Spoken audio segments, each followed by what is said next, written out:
উত্তরার মাইলস্টোন স্কুলে যুদ্ধবিমান বিধ্বস্তের ঘটনায় সারা দেশে নেমে আসে শোকের ছায়া।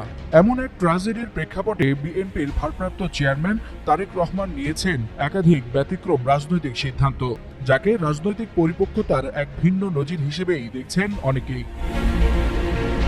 সোমবার রাতে বিএনপির স্থায়ী কমিটির সভায় নিহতদের আত্মার মাগফিরাত কামনা ও আহতদের জন্য প্রার্থনার মধ্য দিয়ে শুরু হয় আনুষ্ঠানিক কার্যক্রম। তারেক রহমান তাৎক্ষণিকভাবে বাতিল করেন বিএনপির একাধিক পূর্বঘোষিত রাজনৈতিক কর্মসূচি, জাতীয়তাবাদী কৃষক দলের র্যালি, মহিলা দলের আলোচনা সভা এবং পেশাজীবীদের অনুষ্ঠান সবই স্থগিত করা হয় নিহতদের সম্মানে। শুধু তাই নয়, তিনি দলীয় স্বাস্থ্য বিষয়ক সম্পাদককে নির্দেশ দেন উদ্ধারকারী টিম ও অ্যাম্বুলেন্স সহ দুর্ঘটনাস্থলে পৌঁছাতে। লন্ডন থেকে সরাসরি তদারকি করেন উদ্ধার তৎপরতা। দলীয় অঙ্গ সংগঠনগুলোকে নিহতদের পরিবারের পাশে দাঁড়াতে এবং আহতদের জন্য রক্তদানে এগিয়ে আসার আহ্বানও জানান তিনি।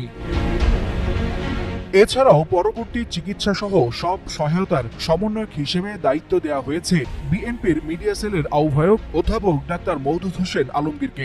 জাতীয় শোকের মুহূর্তে রাজনৈতিক কর্মসূচি স্থগিত ও মানবিক সহায়তার এই পদক্ষেপকে অনেকেই দেখছেন দায়িত্বশীল নেতৃত্বের প্রতিফলন হিসেবে।